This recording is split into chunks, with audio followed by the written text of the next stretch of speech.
전쟁은 잔인했다. 사랑과 평화다. 성경 통해 내 편 되시는 하나님을 깨달은 밤. 막사로 돌아와 일기를 몇 줄 쓰고 아무도 없는 텅 빈 내무반에 나 혼자 이리 뒹굴 저리 뒹굴 쓸쓸하고 적적한 시간을 보냈다. 내가 평소에 겪어본 대로 작전 지역에 가서 모기 등살에 고생하고 있을 전우들의 모습을 생각하니 이 밤에도 고생들을 꽤 할 것이 눈에 훤했다. 내무반에서 자는 것은 거기에 비하면 호텔에서 자는 것과 다름없었다. 작전을 나가서 밀림 속 더위와 비바람과 모기 등살에 찌들 때면 언제나 뚜이호와 해변가에 두고 온 내무반이 그리웠었다. 나는 하루에 성경을 50장씩은 보니까 오늘도 졸릴 때까지 읽다가 자기로 했다. 성경의 시편을 펴서 읽었다. 다윗 왕은 하나님이 전쟁의 방패요 힘과 능력이라고 하며 늘 자기 편이 되어 싸워주셨다고 고백했다. 절대로 하나님을 의지하고 살았던 다윗은 이스라엘 나라의 왕을 하면서 이웃 나라들과 수많은 싸움을 했을지라도 항상 승리했다. 성경의 역사를 보면 어느 시대에 누구든지 하나님을 의지하고 그를 사랑하고 살았던 자들은 생명의 보호를 받았고 전쟁의 싸움이 있어도 항상 승리했음을 알 수 있다. 이 베트남 전쟁도 마찬가지다. 어느 편이든 하나님을 의지하고 믿고 사랑하며 싸우는 자들에게는 하나님이 그의 편이 되어주셨다. 군대 지휘관들이 철저한 신앙을 갖지 못해서 승리할 것을 승리하지 못한 전투가 너무 많았다. 그래서 나만이라도 믿음을 굳건히 지키고 하나님을 더욱 믿고 사랑하며 방패로 삼고 조건을 세워 살았던 것이다. 고로 내 앞에 오는 적들과 싸워 승리하고 나의 생명도 살고 내 전우들도 죽을 곳에서 살게 되었다.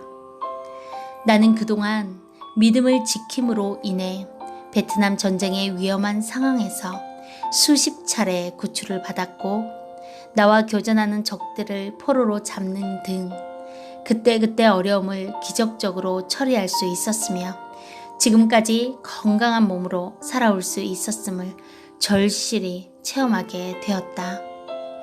이날 밤도 성서를 읽으면서 말씀을 통해 나와 함께 싸우시고 내 편이 되시는 하나님을 크게 깨닫고 감동을 받은 전선의 밤이었다.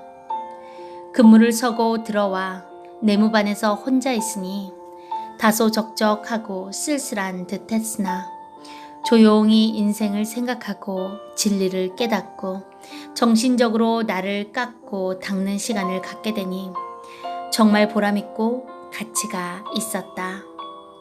나는 전 부대원들 중에서도 둘째가라면 서러울 정도로 신앙생활에 전념했다고 자부하며 살았다. 머리에 하나님과 예수님의 사상이 꽉 차서 모래알 하나 더 들어갈 여유가 없었을 때였다. 내가 살아서 돌아가면 내 나름대로 신앙을 중심해서 인생의 큰 일을 하겠다고 생각하며 매일 성경을 보고 기도하며 앞날을 예비했다. 또한 군대 생활은 곧 끝나가지만 내 인생은 일평생이 남아있기 때문에 군 생활하면서 죽는 날에 죽을지라도 인생의 앞날을 생각하고 준비한 것이 무엇보다도 내가 지금 밤낮으로 해야 할 일이었다.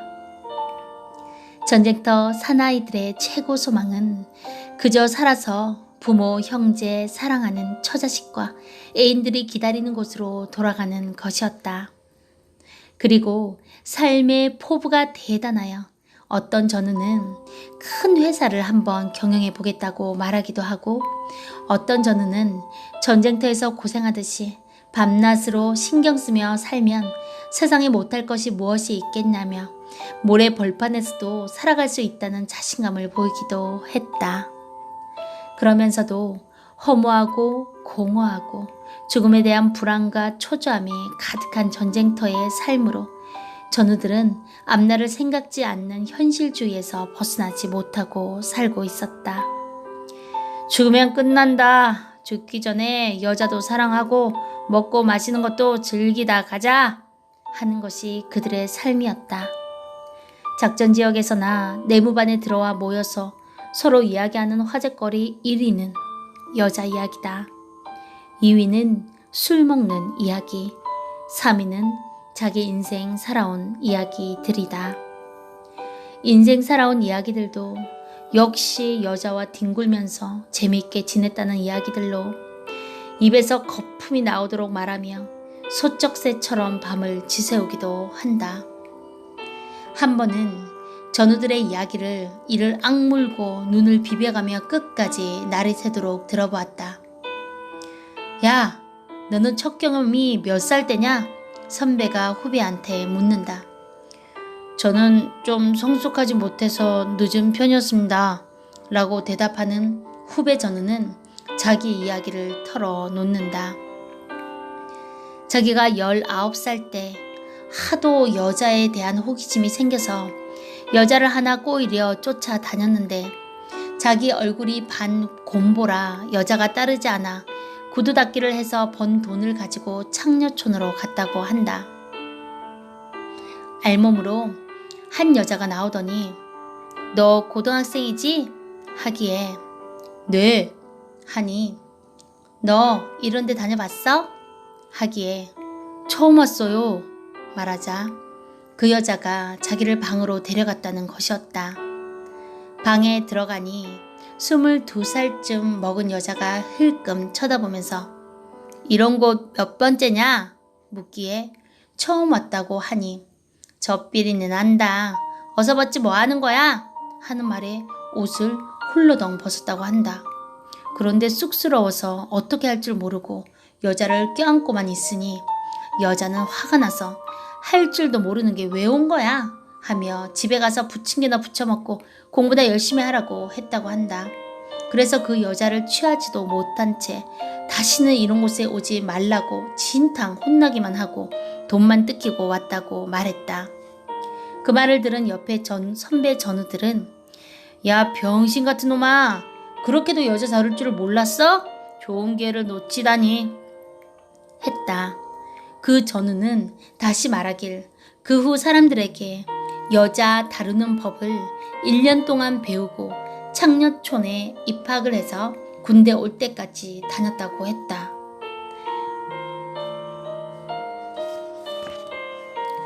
이 같은 이야기들로 전우들은 전선의 밤을 새우면서 골치 아프고 머리 아픈 죽음의 공포, 고국에 두고 온 가정에 대한 근심과 염려들, 각종 스트레스를 풀기도 했다. 전우들이 옆에서 그런 이야기들을 하면 나는 잡념이 들어 성경을 제대로 볼 수 없어서 솜으로 귀를 틀어막고 성경을 상고했다. 개 중에 어떤 전우는 나를 보고 미쳤다 하고 성경만 보면 뭐가 나오느냐고 하며 자기도 성경을 읽어봤지만 도대체 재미도 없고 무슨 말인지 알 수가 없어서 못 읽겠다고 말했다. 세상에 성경책같이 위대한 책도 없다. 창조주가 인간을 향해서 역사하신 핵심적인 사건들이 성경에 나온다. 그러므로 인간이 하나님에 대해 알려면 성경을 봐야 한다. 창조주는 인간이 어떻게 살아야 하고 인간을 창조한 목적이 무엇인지를 말씀하여 기록하게 했던 것이다. 어떻게 살아야 할지 모르고 길을 찾지 못하는 사람들은 성경을 통해서 인생의 길을 찾을 수 있는 것이다. 내가 전우들에게 성서를 통해 깨달은 것을 전해주고 하나님의 존재에 대해서 또 예수님이 어떻게 우리의 메시아가 되는지에 대해서 말씀을 전해주면 밤이 새도록 그 이야기를 듣고 감명을 받아 자기도 하나님과 예수님을 믿겠노라고 굳은 결심을 하는 자들도 많았다. 그러나 결심을 하는데 나와 같이 실천하기는 그리 쉽지 않았다. 회고해보면 나는 베트남에서 전우들과 인생 이야기로 자주 대화를 하면서 살았는데 우리 종대에서 신앙인들은 그리 눈에 띄지 않았다. 나만 신앙심이 투철했다. 수십 년이 지나서 그때 같이 근무하던 사람들을 만나 이야기해보면 내가 밤낮 전투하면서도 성경을 가지고 다니면서 읽던 모습이 생생히 기억난다고들 한다. 그 당시에 내가 읽었던 걸레처럼 헤어진 성경책도 기념으로 가지고 있었는데 이후 관리 소홀로 잃어버리고 말았다. 아멘.